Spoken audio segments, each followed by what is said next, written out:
Esse é o De Carona, começando aqui o episódio 01. Basicamente eu vou trazer gente foda que ninguém conhece, mas que você deveria conhecer. Então hoje eu tenho um convidado, muito gente fina. Ele trabalha com mídia paga, é um cara sensacional, é um especialista, já tem uma mega experiência, mais de, 100 milhões investidos em mídia paga. Então tô chegando agora para pegar ele aqui. A gente vai dar um rolê pela cidade e acho que vai ser um papo bem legal, espero que vocês curtam. Então agora vocês vão conhecer o Rubens. E aí, meu jovem? Beleza? Beleza demais, seja bem-vindo ao primeiro De Carona. Nossa, que honra, hein? É isso aí, filho. A gente já vai inaugurar com chave de ouro. Maravilhoso, hein? Bom, pra quem não conhece, o Rubens trabalha na Claro, ele lidera o time de Martech e de Growth. Então é um cara que tem muita coisa pra falar. Eu não fiz um roteiro, então a ideia é que a gente converse simplesmente.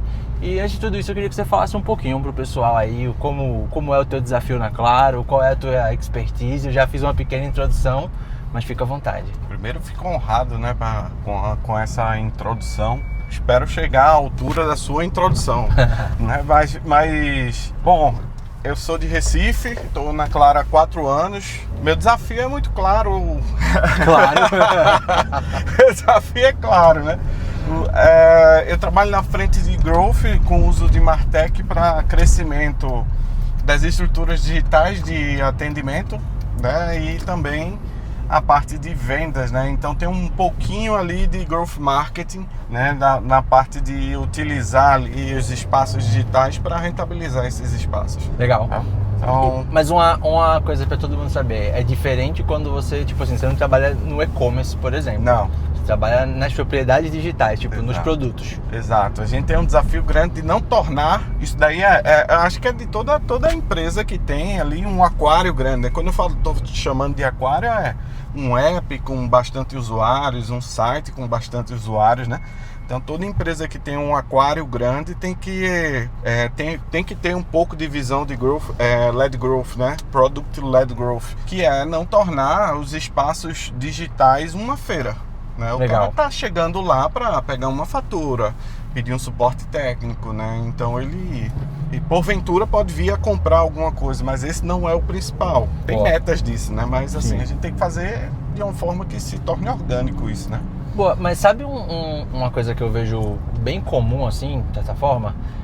As pessoas às vezes abrem muito mão dessa experiência do cliente como um todo, que nem você falou, para não virar uma feira, e sai colocando banner em todo lugar. Eu lembro muito daqueles sites antigos que você entrava, aí tinha um pop-up, depois outro pop-up, aí tinha banner com animação, aí tinha 50 banners e você tinha que ficar fechando. A época do Flash, por exemplo, né? Você tinha um monte de banner animado. Ainda tem isso, você perde um pouco de performance do produto em si, né? Como que tu acha que deveria ser, ou como tu acha que... Qual que é o desafio para você conseguir equilibrar esse ponto, né, da experiência do usuário e não virar uma feira, como você trouxe ali, mas ao mesmo tempo você também tentar converter ao máximo, porque a gente sabe que, cara, tem que vender o produto, as empresas vivem de vender, então... Dinheiro é sangue. Exatamente. Você precisa para poder se manter, né? Então não tem muito Dinheiro é sangue. E tem umas coisas bem engraçadas assim, por exemplo... eu vou responder a tua pergunta e depois vou dizer algo que aconteceu em uma outra empresa que eu trabalhei e que utilizava aquelas programáticas do Google lá, sabe? Mas vamos lá. Eu acho que, bom, é um produto. A gente chama de produto. O app, por exemplo, da Claro é um produto, né? Que tem que ser trabalhado, tem que ser resolutivo, né? Então eu penso muito em formato de funil. Né?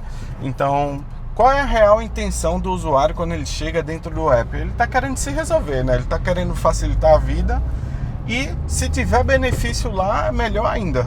Né? Ele começa a enxergar valor, né?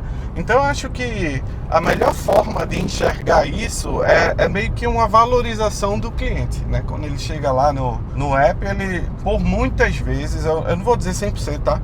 Mas por muitas vezes ele está chegando lá por um motivo que não é tão legal, sabe? É um pedido de suporte técnico, sabe? é uma fatura que poderia ser automatizada e não é, o cara está indo lá buscar, né? É uma bronca de internet. Então, normalmente ele está chegando lá por um motivo que não é o melhor motivo do mundo. Poxa, vou entrar no app aqui porque, sei lá, tem uma notícia que eu não vi antes, que eu não vi em nenhum outro canal. Não é um app de notícias, né? Então, a gente tem que fazer muito bem esse trabalho de usar os espaços, e aí não é só um espaço, né? Usar os espaços para determinados fins. Né? Você tem lá, por exemplo, aquelas bolinhas que aparecem no Instagram. Atualmente a gente está utilizando como um espaço de valorização do cliente. E a gente percebeu que ao fazer isso, o cliente volta mais vezes. Legal. Ao voltar mais vezes, mais chances de vender. Perfeito. Agora, por exemplo, quando você pega um cliente, uma empresa menor que não tem aplicativo, ou que é mais o site dela é o único canal que ela tem, digamos assim, né? Qual você acha que é esse meio termo, digamos, otimizado entre tentar converter a todo custo, ou se tem alguma métrica também, enfim, que você pode observar, mas imagina o cara que está assistindo a gente hoje, ele tem uma empresa, e aí ele precisa basicamente vender mais e ao mesmo tempo oferecer uma experiência do cliente que seja interessante, né? Qual que você acha que hoje é esse limiar? O que você acha que é uma boa prática ou uma dica que você dá para ele?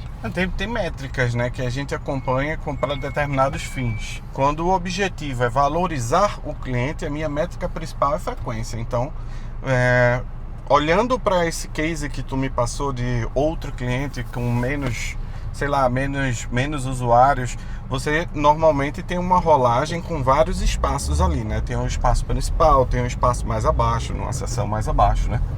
E aí, bom, você tem que... Na minha cabeça, eu acho que o primeiro passo de tudo é que tudo é teste, mas o primeiro passo de tudo é ter bem definida a estratégia de cada espaço.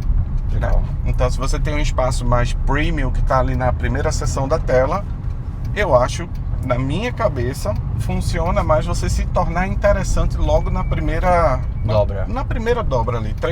Você tem 3, 5 segundos ali para ser interessante. E aí nos outros espaços você pode abordar o cliente, né, que está usando ali determinado espaço digital para tentar fazer ofertas que façam sentido para aquele cliente, né? E aí vem o uso de Martech, né, que é segmentar de acordo com o contexto ali. Mas, Diego, voltando lá, eu trabalhei em uma empresa que, bom, era uma empresa grande também, tinha muito usuário, e aí a gente utilizava lá a programática, né? E aí você sabe que programática, ele é principalmente a programática do Google, que consiste em você vender aquele espaço publicitário para o Google vender para anunciantes. Certo. E o Google, ele pega a forma como tu utiliza a internet. Belo dia, eu indo trabalhar segunda-feira de manhã. Sempre é na segunda-feira de manhã, né? É sempre assim, cara. Segunda-feira parece que chama. E-mail. Um print de uma tela, era uma boneca inflável, uma oferta de uma boneca inflável. Bom, era um grandão lá da empresa, de uma empresa aí, dessa empresa, na verdade, que eu trabalhava. E aí o cara falando, eu vi uma boneca inflável no site, para vender no site da empresa. Aí eu me pego. Porque o Google mostra o que vai converter para aquela pessoa, né? Só pra você entender a coisa, né? O Google, quando você usa a mídia programática, o Google insere publicidades que alguém pagou, né, no site, e ele faz isso conforme o perfil de compra, o perfil de consumo daquele usuário que tá vendo. Não é a empresa que escolhe o que vai aparecer ali, de certa forma. Você pode restringir, né, alguns filtros, mas em geral aparece o que o usuário tem mais propensão de compra. Então, se apareceu uma boneca inflável, é porque o cara que estava olhando tem interesse nesse tipo de produto, deve ter visto algum site, alguma coisa assim. Então, cara, e esse tipo de coisa é muito engraçado, porque como a maioria das pessoas não entende tanto da tecnologia e de como funciona, ela se expõe também, né? Porque ela bota ali, ela não tá ligada que foi porque ela tem algum tipo de afinidade com o conteúdo, ou alguém que acessou o computador, né? Você tem que ver isso também. Eu fiquei meio que... Foi muito difícil para explicar que isso, como funcionava sem expor, né, a liderança lá. Mas me diz assim, não... Cara, é que eu sou muito direto normalmente, né? Sim. Então, mas como é que tu faria assim? Tu estás numa reunião de board, onde de repente falam a respeito de uma campanha dessas que, sabe, pega o histórico do uso e replicam anunciantes de acordo com o teu histórico? Cara, sinceramente, eu acho que eu só ia dizer que foi um erro do Google. É mais fácil de culpar o Google do que tentar explicar o que realmente acontece ali por trás, que faz a mágica acontecer. Acho que não ficava feio pra ninguém, nem pra mim, porque de fato a culpa não teria sido minha, mas também pro liderado, pro líder, né, ali, o stakeholder. Me fala uma coisa. Eu acho que nesse momento atual que a gente tem, principalmente porque tudo tá ficando caro, tudo tem mais custo, e esse ano a gente teve duas notícias que foram, assim, né? A primeira foi o Meta e o Google repassarem os impostos. Sim. Então você teve um aumento, né, do valor de mídia paga. E o segundo ponto foi que os leilões ficaram mais caros, principalmente porque as pessoas colocam tudo para conversão, não colocam a distribuição. Então quem está competindo, até a própria pandemia, né, também trouxe muita gente para o digital, isso acabou tornando tudo mais caro. E o fato é que mídia paga está cada vez mais caro. Como que você acha, né? Imagina o cara que está assistindo a gente aí, que tem uma empresa que é de marketing, ou enfim, tem empresa que tem a parte de marketing.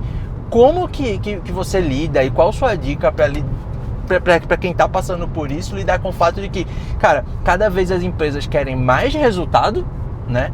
Só que você também tem um desafio de tentar diminuir o CAC. E muitas vezes, eu entendo, e me corrija se eu estiver errado, você tem um problema também que muitas vezes a gente tenta reduzir o CAC a todo custo, e aí você perde a qualidade do cliente, o comercial acaba recebendo lead que não converte. Então, cara, me conta um pouco como que você acha que o cara que está hoje sofrendo esse problema pode resolver isso, e me fala também se você acha que mídia paga é realmente o canal que consegue resolver isso hoje em dia, né? Eu acho que mídia paga é um sintoma, não é uma solução.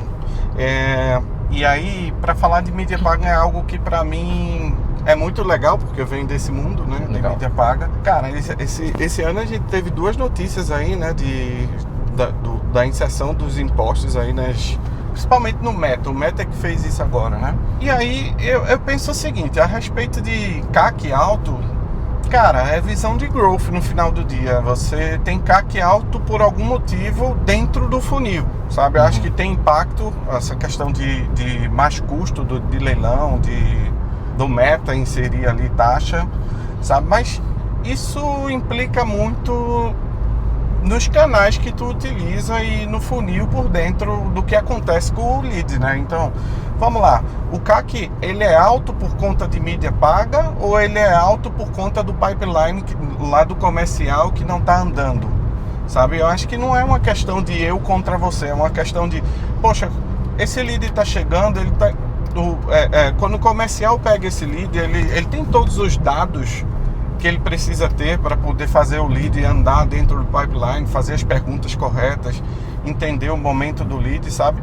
Então, CAC, ele olha para o funil completo, desde mídia paga ou orgânico que seja, até o pipeline andando ali depois do lead gerado, né? Às vezes o lead só quis baixar um e-book, por exemplo, beleza, isso é ótimo, mas com aquela visão de conversão não funciona muito para a conversão final ali de venda, né?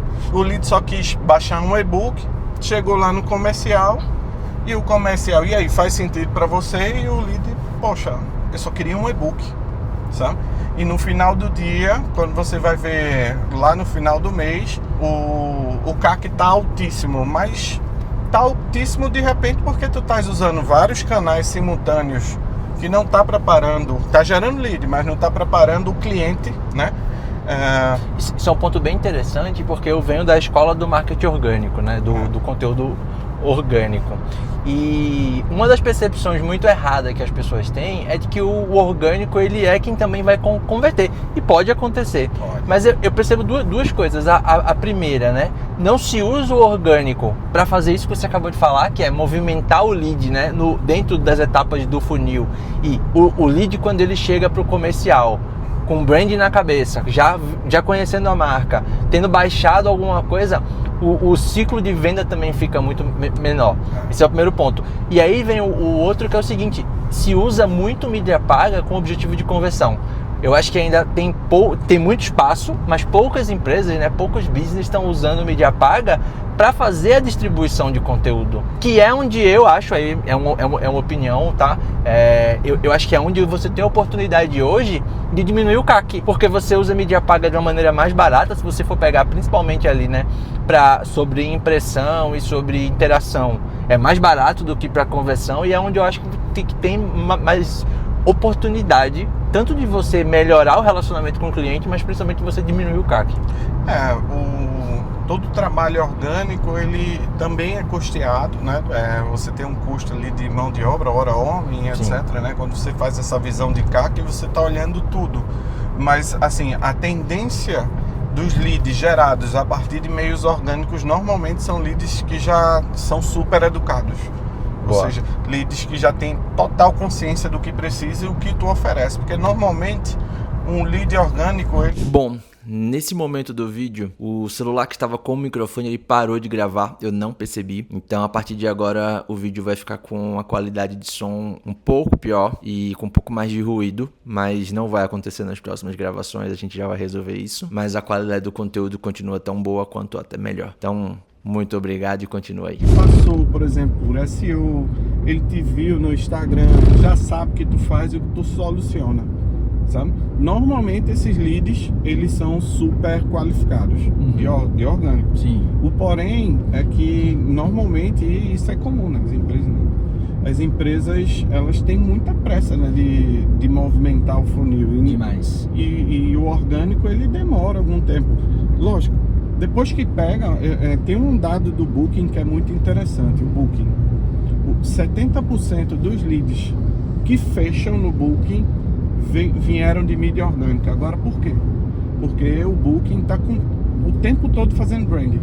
Legal. O tempo todo fazendo branding. Eu acho, se a gente for atrás de como foi que isso aconteceu, quanto tempo o Booking não deve ter despendido de grana, de tempo, de trabalho ali, fortalecendo o nome da marca para isso acontecer.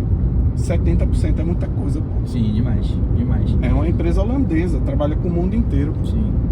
E eu acho que esse é talvez, e aí eu não tenho muito embasamento, é muito mais uma percepção.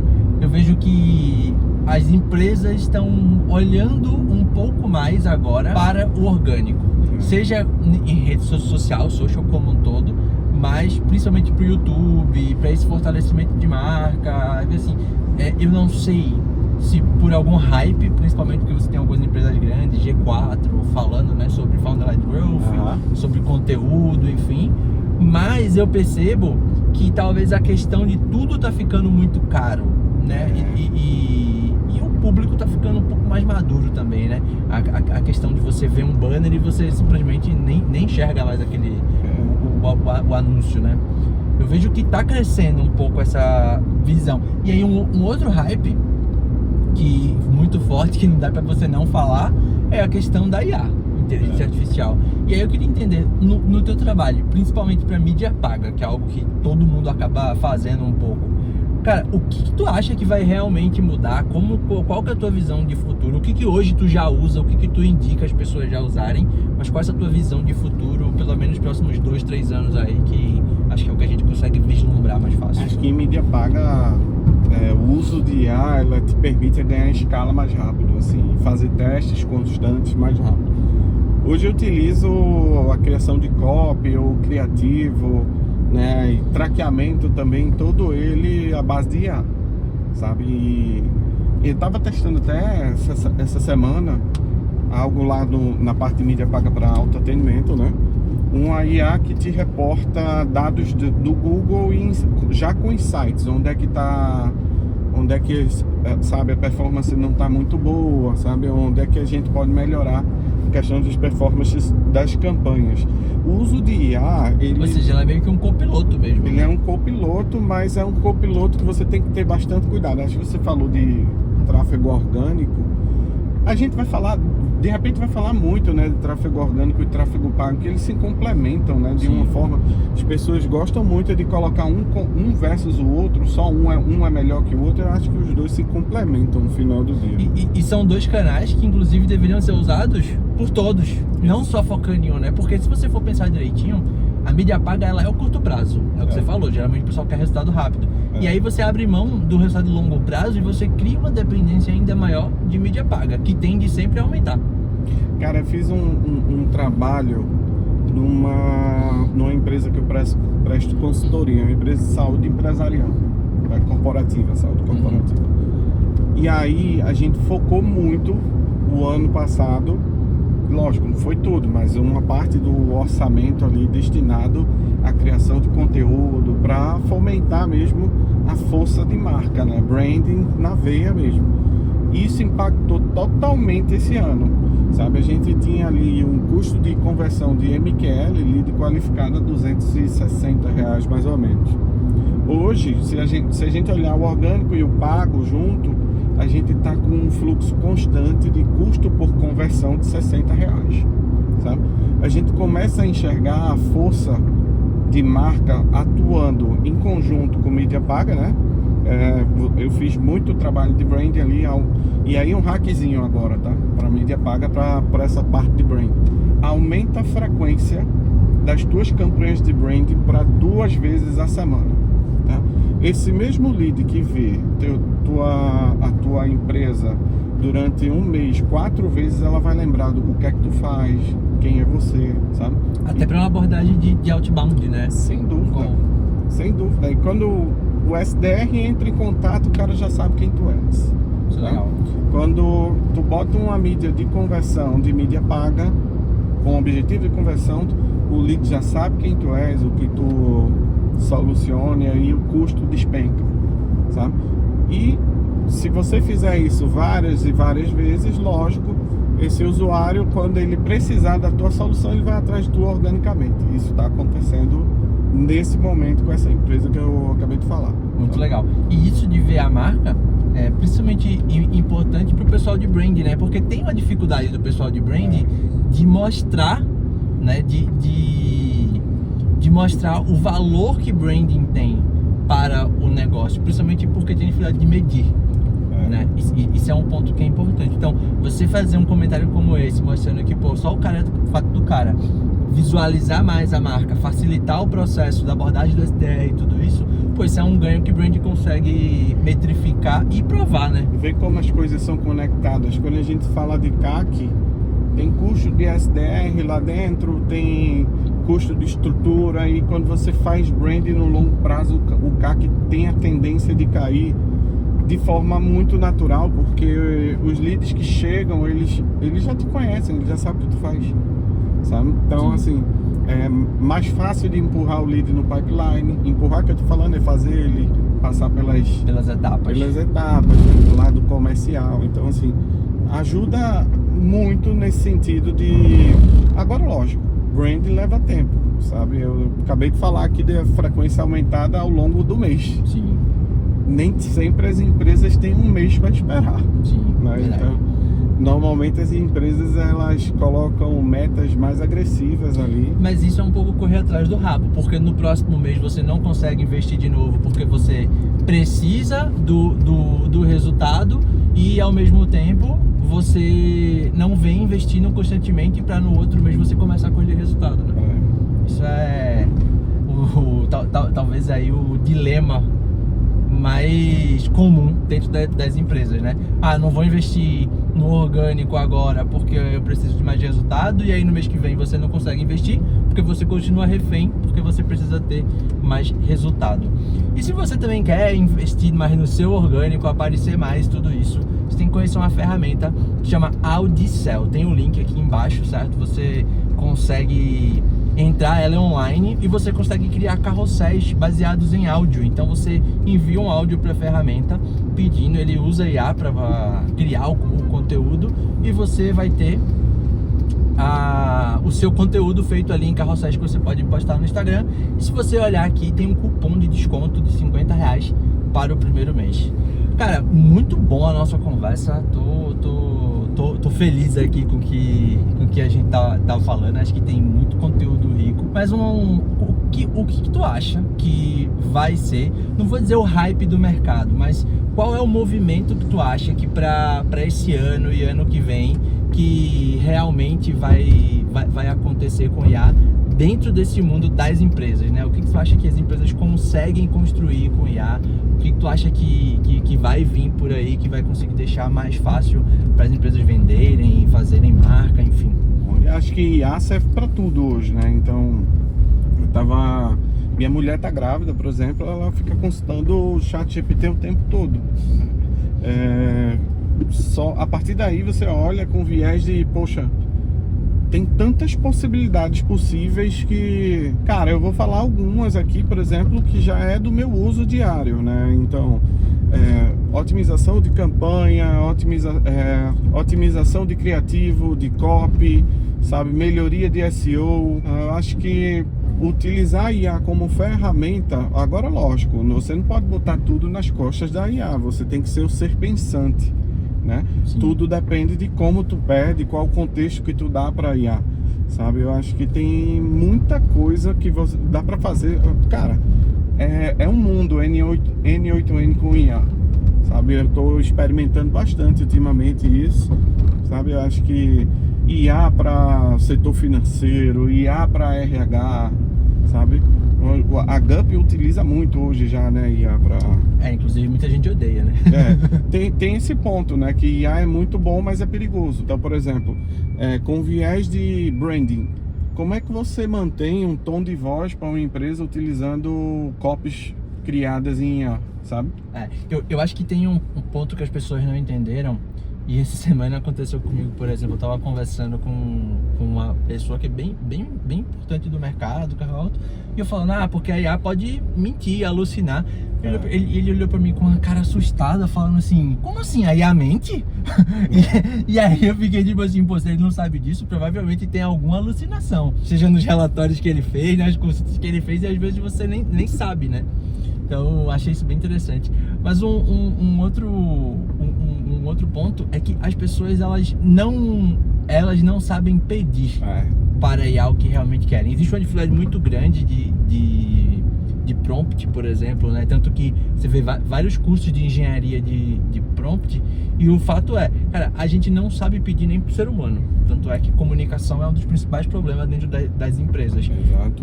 Mas eu acho que isso ficou ainda mais evidente com a IA, porque as pessoas reclamam do resultado que tá recebendo, e ela não entende que tudo depende do prompt que ela tá enviando. Eu fico pensando assim, as pessoas pensam que o ChatGPT, ela te conhece assim, é Rubens que tem tantos quilos, tal altura, sabe, que é casado com Juliana, que é... O ChatGPT não sabe disso, mas ele vai fazer de tudo para responder o que eu perguntar para ele. Sim. E quando eu falo tudo, é tudo de verdade. Ele pode até inventar uns números lá só para me responder algo que eu tô perguntando. Sim. Né? Então tem que se ter esse cuidado. Ele alucina na tentativa de suprir o que tu estás perguntando. E se tu der pouco contexto, né? Ele só vai responder. Ele não tá ligando se é certo ou errado. Ele tá respondendo. Sim. Sabe? Com a base de dados dele lá. E aí isso é algo que é o perigo da IA, né? De você ter uma base de inteligência para poder fazer um prompt que realmente faça sentido, né? O prompt hoje eu acho que é ouro o prompt, porque, cara, existe aquele... O pessoal tá chamando de engenheiro de prompt. Sim. Né? Que é as pessoas que conseguem fazer prompts com contextos que para determinados fins que realmente entregam, sabe, respostas mais dentro daquilo que tu estás pedindo, sabe? Eu acho que é a toada de agora, sabe? Inteligência artificial nesse hype precisa de pessoas que realmente entendam como pedir para IA. E entendam do negócio, né? Para poder dar esse contexto. Exato. Agora uma pergunta, você realmente acha que a IA vai tomar vários empregos? Você acha que existe aquele cenário onde não vão existir mais empregos para humanos?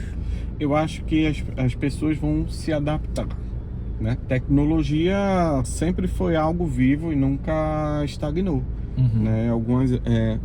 O modo como o tecelão fazia roupa antigamente, com aquelas máquinas de tecelagem enormes, sim, mudaram para costureira, e depois chegou a Revolução Industrial e aí se criou de outra forma, sabe? E eu acho que a IA vai provocar exatamente isso. As pessoas vão passar a utilizá-la como ferramenta.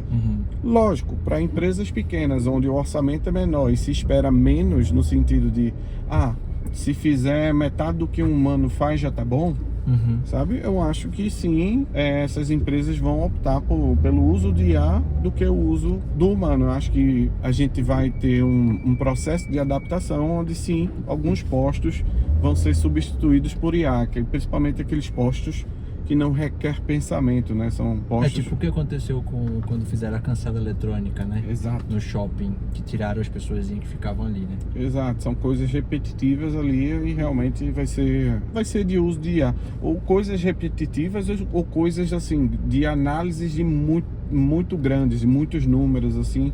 Pra ter escala. Isso, para ter escala, né? Então eu acho que é só uma questão de adaptação. Eu vi uma frase esses dias no LinkedIn e o cara dizia assim, agora que a gente tá parando de fazer o trabalho de máquina porque a IA, né, a tecnologia vai conseguir fazer o trabalho de máquina, será que nós vamos conseguir descobrir os trabalhos de humanos?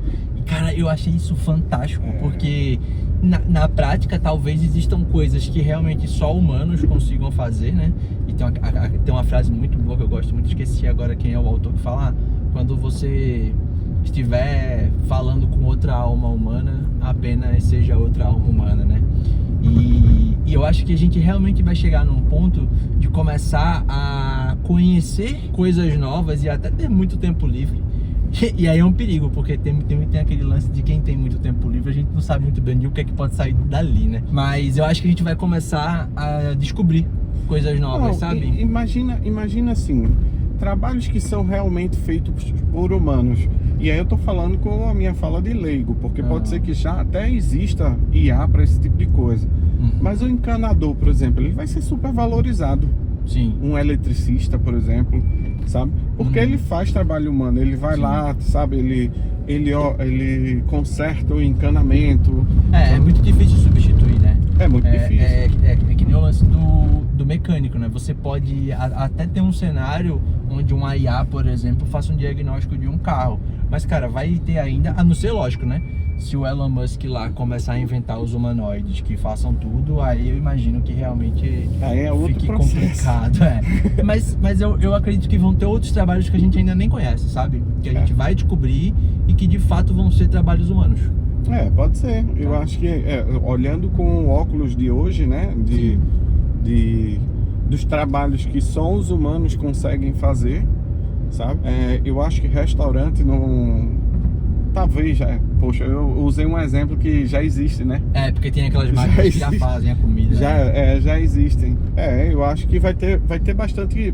Vai ser um processo, sabe? Eu acho que vai ter muita adaptação no meio do caminho, sabe? É algo que causa um pouco de receio, né? É tudo estranho ainda, né? Tudo muito novo, estranho. E a gente tá conhecendo e vendo acontecer tudo ao mesmo tempo, né? E eu falo, o meu receio não é sobre perca de postos, é a IA de fato mesmo, sabe? Poxa, imagina, com tantos dados sendo recolhidos pela IA hoje, será que ela consegue em algum momento pensar por conta própria? Isso é um perigo.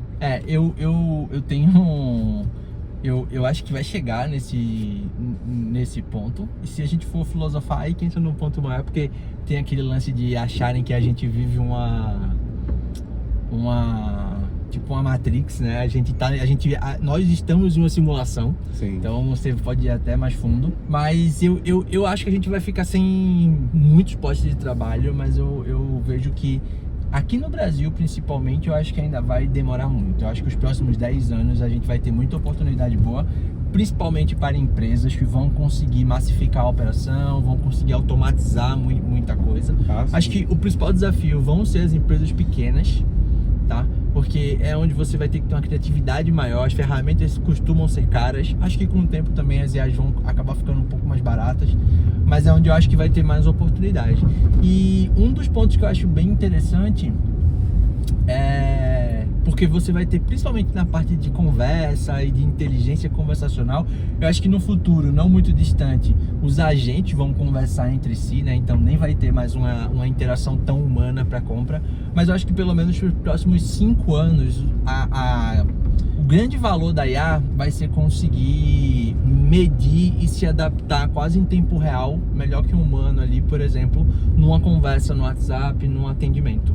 E foi pensando exatamente nisso que eu criei a Chats, que é uma empresa que a gente consegue otimizar os fluxos de atendimento, tanto de venda como de pós-venda, mas principalmente de pós-venda, adicionando IA e o melhor, né? Criando métricas, trazendo métricas que realmente fazem você ter inteligência. Então, você vai ter inteligência tanto no sentido de conversão, de UX, tudo isso, né? Para a parte de writer, por exemplo, mas principalmente inteligência de métricas, que hoje é o maior problema dos pequenos e médias empresas, é que eles não medem a conversão, não medem nada ali dentro. E se você quiser criar um chat, né, independente da plataforma, ou quiser otimizar o que você já tem hoje na sua empresa, entre em chats.com.br, o link tá aqui embaixo, entre em contato com o consultor e a gente vai conseguir otimizar o teu funil, a gente vai conseguir melhorar. Nós temos um histórico aí de trazer pelo menos 30% de melhoria de conversão e de atendimento com NPS em pequenas e médias empresas, então não perde tempo, entre em contato que vai ser muito bom para sua empresa, pode acreditar. Me fala aí, eu gostei da ideia dos chats. Ela é algo que eu acho que é uma dor de todas as empresas pequenas, por exemplo, se você olhar, poxa, pega um exemplo de um restaurante. Tu já teve a experiência de falar no WhatsApp com um restaurante que não te responde? Cara, foi exatamente por isso que eu criei a Chats, porque eu sou muito chato, sempre soube isso, eu sou uma pessoa, eu prezo muito por excelência, principalmente em atendimento. Eu trabalho há mais de 15 anos com a parte de experiência do usuário, então pra mim é quase que automático viver a experiência e poder e meio que julgar se ela é boa ou ruim, né? E poder meio que julgar mesmo, né, essa experiência de toda forma. E aí eu comecei a perceber que, assim, começou a se criar muitas plataformas para fazer automação de WhatsApp, responder e tudo isso, algumas até muito baratas, e aí as pessoas começaram a fazer, mas elas não fazem pensando realmente da maneira que seria o mais inteligente, ou não acompanham métricas, ou muitas vezes elas automatizaram alguma coisa, mas não é a melhor experiência que elas podem prover para os usuários. E a ideia da Chats é, cara, independente da tua plataforma, a gente vai lá, a gente consegue olhar a tua plataforma, otimizar, fazer as melhorias usando a tua plataforma. Se a gente entender que, a plataforma que você escolheu não é a mais adequada, a gente vai lá, te ajuda, ou a gente implementa outra, te indica outra, né? Mas principalmente a gente começa a medir e a gente faz a aplicação das melhorias também. Então a gente tem conseguido melhorar até 30, 40, a gente tem um cliente que já melhorou 50% da conversão dele de venda e o NPS dele do pós-venda. Então a gente percebeu que essa é uma lacuna que o mercado tem e que pouca gente está realmente olhando para isso. E o principal, independente se as IAs, qual seja a melhor IA, independente qual seja a melhor plataforma, eu posso usar qualquer plataforma, eu posso usar qualquer IA, e quanto mais o modelo avançar, melhor é para mim também. Então, de certa forma, a gente não concorre com as IAs e com as plataformas, nós trazemos mais inteligências e conseguimos melhorar a tua conversão independente do teu stack de tecnologia. Percebe? Então, o uso de IA é para tudo, né? Eu acho que... Eu te falei desse exemplo do restaurante, que eu, enquanto gestor de tráfego, eu fazia bastante gestão de tráfego lá para alguns restaurantes, lá de Recife. Saí lá de Recife e estava fazendo. E uma das coisas recorrentes de reclamações recorrentes que tinham lá no Instagram, principalmente, né? Era que as pessoas do atendimento não respondiam, ou eram grosseiras, ou assim, tem aquele atendimento seco, sabe? Ou o atendimento robotizado, né? O cara copia e cola uma frase, que isso aí vai fazer muito melhor, inclusive.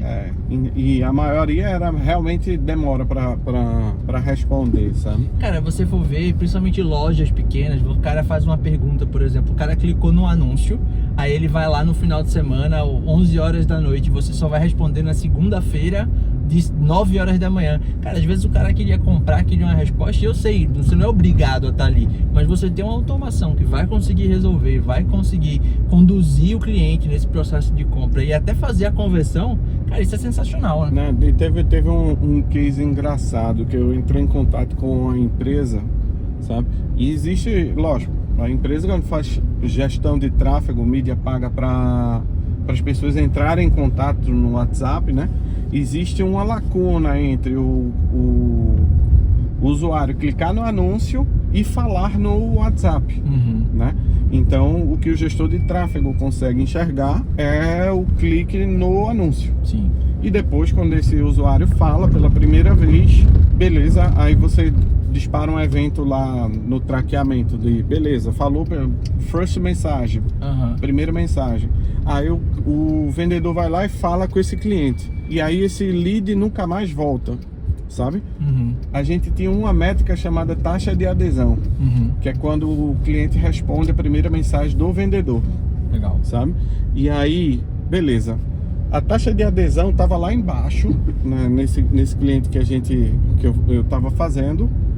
E aí eu estava tentando entender por que as pessoas não, sabe, não respondiam aquele vendedor quando entrava em contato. Poxa, o cara já tá viu um anúncio, já tá chegando ali, então provavelmente, e tão simples, é um restaurante, sabe?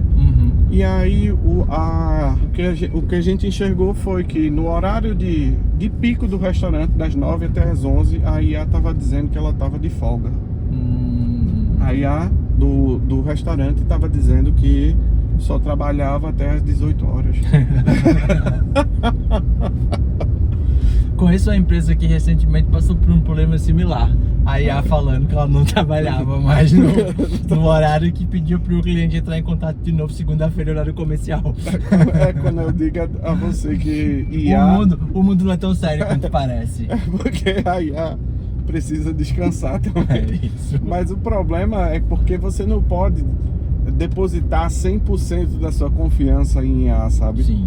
Eu acho que IA, como falei antes, é para vários usos, mas monitorado por um humano. Sim. Sabe? Então, eu utilizo o IA para traquear Google Ads, utilizo o IA para fazer análise de aderência, análise de frequência do usuário lá dentro do app da Claro, sabe? Eu faço várias utilizações distintas, mas sempre no final de tudo eu olhando, ou alguém da minha equipe olhando ali. Ou seja, ela tá te suportando, mas ela não faz todo o trabalho. Exatamente. Isso, a inteligência ainda é humana por trás daquilo ali. Exatamente. Eu acho que tem que se ter esse olhar sobre métrica, esse olhar sobre o que é que a IA está reportando, como a IA está recebendo aquele usuário. Por isso que eu fiquei interessado nos chats. Muito bom. Vamos conversar, inclusive, depois, tá? Pode entrar em contato lá, pode deixar que um consultor vai te atender. Mas a IA não vai dizer não que tá de folga. Não, é 24 horas por dia, 7 dias por semana. Aí pode ficar tranquilo. Cara, foi muito bom conversar com você. Eu tô mega feliz. Esse é o primeiro episódio. A ideia do De Carona, né? É trazer gente foda como você, mas que pouca gente conhece, e realmente conseguir ajudar pequenas e médias empresas que estão construindo. Acho que essa é a grande oportunidade da IA, né? Muitas vezes a gente acaba tendo muito conteúdo de guru de rede social e aquela coisa toda. É um perigo isso. E que faz parecer que tudo é muito fácil, que você vai comprar um curso e vai ficar milionário e tudo isso. E a ideia aqui é desmistificar essa coisa, né? Realmente trazer gente que tem conteúdo, que tem embasamento, que tem experiência, né? Tá ali no fronte de batalha, né? O skin the game, deu sangue de verdade, para tentar ajudar o pessoal e construir, né? Uma economia melhor, construir aí uma vida melhor para todo mundo que tá batalhando dia a dia. Quero te agradecer mais uma vez, você é um amigo incrível, eu fico muito feliz desse primeiro episódio ser com você. E é isso, vamos construir junto. Fica ligado, vai ter mais chats, já tô viciado no negócio. Nossa. Vai ter mais De Carona, toda semana, no domingo. A gente vai ter episódio novo, tá? Então acompanha a gente por aqui e até a próxima.